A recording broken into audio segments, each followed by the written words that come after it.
The Art of Flavor, a cooking series where we will teach you how to use a new line of flavoring products. As a resident chef and recipe developer here at Hedessent, with over 20 years of experience, I've never used anything like this before. It's revolutionary. We've recreated everything from sweet to savory, fruit, herbs, spices, pastry, and even proteins. Did you know that there's a real taste connection? Basically, you taste about 80% of flavors through your nose.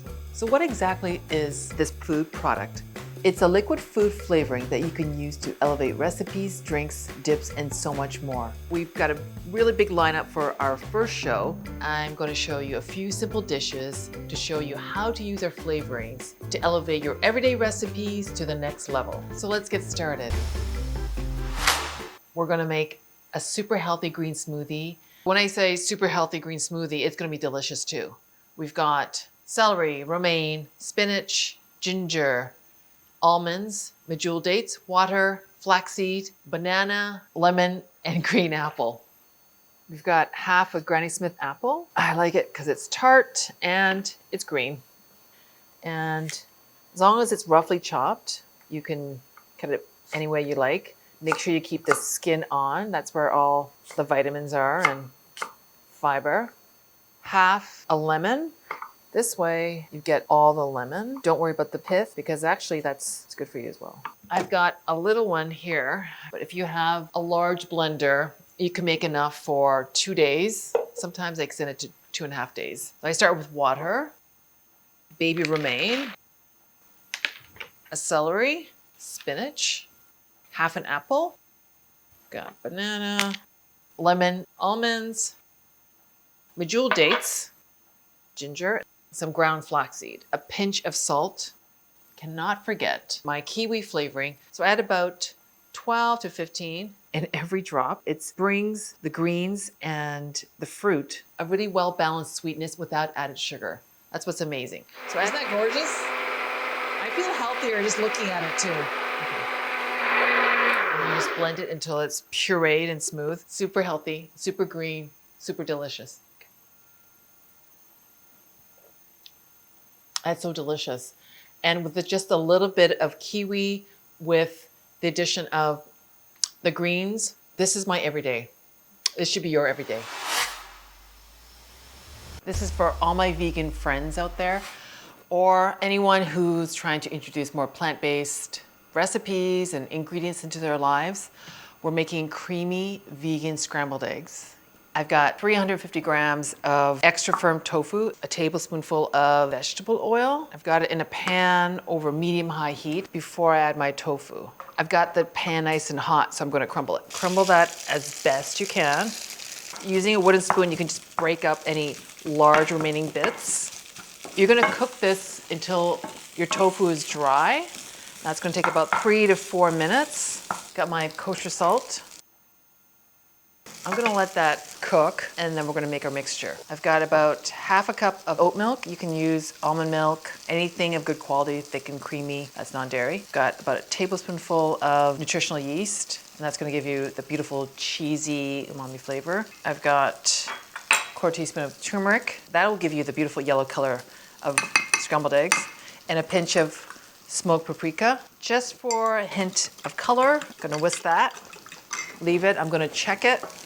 When you add your liquid, you want it to be fast. You don't want to cook your liquid out. So that's why you want your tofu to be dry and slightly, almost golden.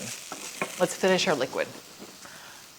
I've got about 15 drops of cooked egg yolk, and that's going to give you the egg flavor, and butter because it's better with butter. And I'm going to add 20 in here now, and I'm going to add 10 more after it comes off the pan. Stir that in.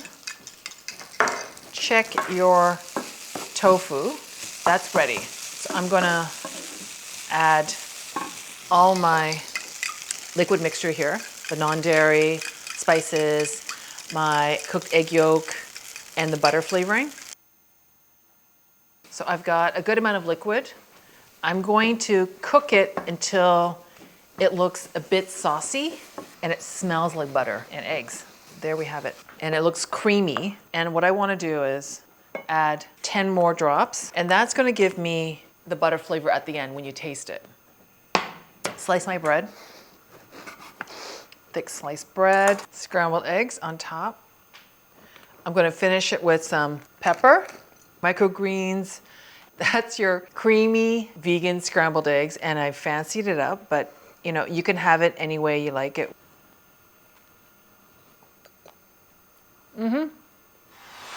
For our next recipe, we've got a twist on a classic, the ultimate comfort food, grilled cheese. I'm going to take your everyday and make it gourmet with our amazing flavors. I've got thick sliced bread. I like it thick. I'm going to take 3 tablespoonfuls of mayonnaise, and the trick to elevating your mayonnaise is black truffle. You don't need a lot. I'm taking 10 drops, and that's gonna take this to next level nirvana. It's crazy good. Mix that up. I'm gonna turn my stove on. I've got a little offset spatula. That's what I like to use to spread. If you haven't tried mayonnaise on your grilled cheese, I implore you to try it because it's a great hack. You don't have to wait for butter to soften. I always have mayonnaise, and it spreads so nicely. It spreads like a dream. I want to toast both sides.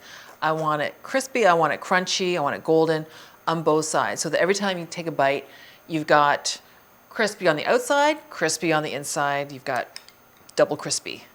Make sure it's even, go to the edge. I start the pan at medium. Depending on your pan, you might have to start at medium low because you want a slow browning. While that's starting, I'm going to make my ketchup. And I'm going to take chili hot. You don't need a lot, it's that good. Like 5, that's all you need. And this is amazing because it starts off with that beautiful, strong chili flavor in every single drop. And it doesn't linger in your mouth like that really spicy, hot chili in your mouth. It has the bright, bright note in the beginning. It's spot on. So I'm ready for my dip. I'm gonna get my cheese. You need about half a cup. Shred it, which is the large grate. I'm gonna check my bread. Okay, it's just starting to melt. I'm not gonna increase the heat. Don't be tempted to blast it because you're not gonna get a nice even browning. And for my flavoring, my cheese flavoring, I've got my mushroom porcino, and I've got about 20 drops. And the mushroom is going to work beautifully with the truffle oil. It's like a match made in heaven. The truffle and the porcino mushrooms, same family. So it's going to elevate all the mushroom flavors. And then I've got pesto. Pesto and cheese live harmoniously together. When you take it in, it's Parmesan, but the flavoring is going to be very herbaceous and fresh, just like a fresh pesto in every drop. I'm going to fluff it up a little bit with just my fingers. And what's amazing with the black truffle, it's going to take your everyday grilled cheese into a gourmet experience because truffle oil is typically served in high-end restaurants. Now you can see it in potato chips, and every time you take a bite, you take in a little bit of decadence, a little bit of something special. It's ready to flip. So I'm going to flip it. Beautiful and brown. I'm going to add the cheese now. One side is crispy, so while it's hot, this is when you add your cheese because it'll melt faster. Place the top on, and again, that's hot, so it's also going to help the cheese on the top to melt. Going to flip it. It's already beautifully brown on one side. I'm waiting for the other to be perfectly browned. And then I just like to go around the pan to make sure I've picked up all the cheese bits. I think we've got it.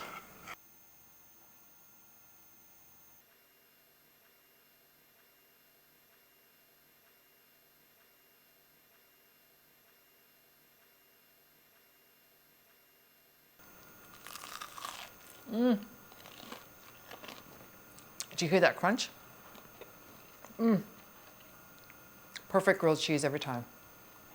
Now we're making a sweet treat. It's quick and easy. You don't need a lot of tools. You might need a hand mixer, or you can just use a whisk. We're making mango coconut macaroons. You just need 5 ingredients, and of course our essences. Start with an egg white. I always crack it on a hard surface. That way you won't get eggshells in your bowl. So I'm starting here, and I'm starting with 3 quick transfers. 1, 2, and 3. We're going to use a hand mixer on medium high, and you want median peaks. Okay, we'll just check that. Okay, that's what we're looking for. Tight bubbles, not too soft. To my bowl, I'm going to add my shredded sweetened coconut, sweetened condensed milk, and a good pinch of kosher salt. Okay, so I'm just want to fold under and over, under and over.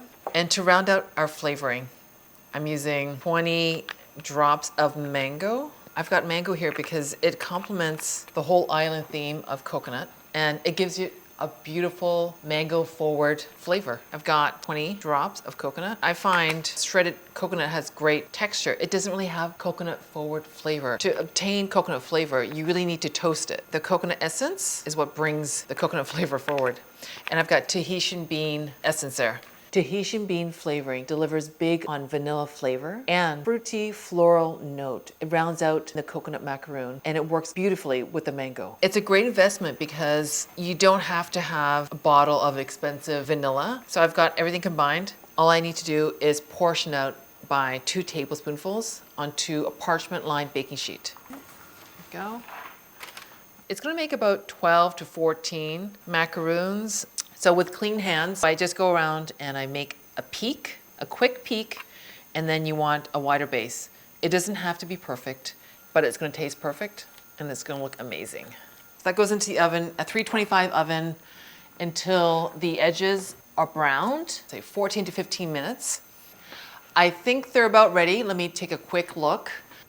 Yep, the tops are beautifully browned, so are the edges. And I'm just gonna let it cool, completely cool on the pan for about 15 minutes. So while that's cooling, I'm gonna start melting the chocolate.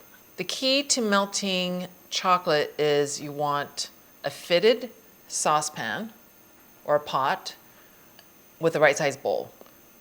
So you don't want it too big or too small. And I want an inch or less of simmering water. I don't want it boiling because chocolate doesn't like too hot. It's gonna start seizing because that doesn't like hot temperature. It doesn't like it. I'm just gonna use a spoon, really, nothing else. And I've had it simmering, so it's gonna melt fairly quickly. You don't want boiling, you want simmering water, a little action, a few bubbles. And the trick to a beautiful, lustrous chocolate base or coating is adding coconut oil.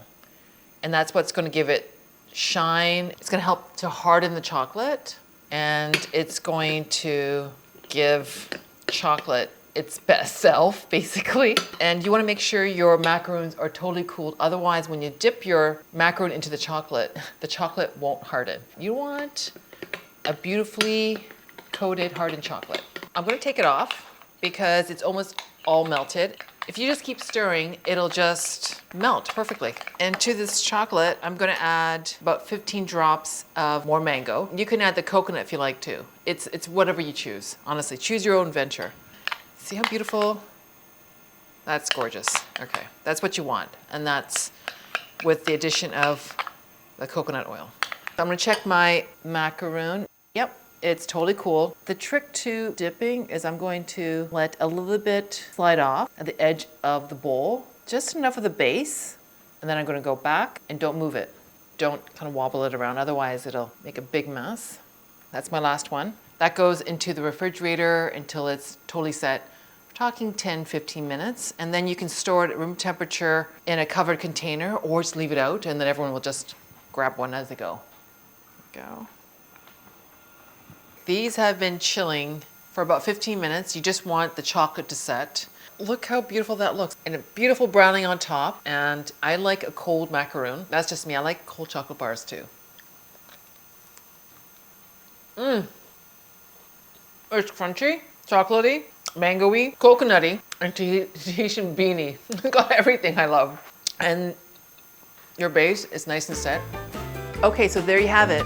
4 easy and delicious ways to get cooking with our products. There are so many more ways these flavors can be used. We'll be sharing them with you right here. So be sure to check back soon. Don't forget to like and subscribe and check out the recipe below.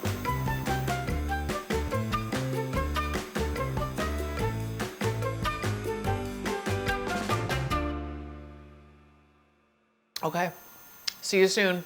Keep it flavorful.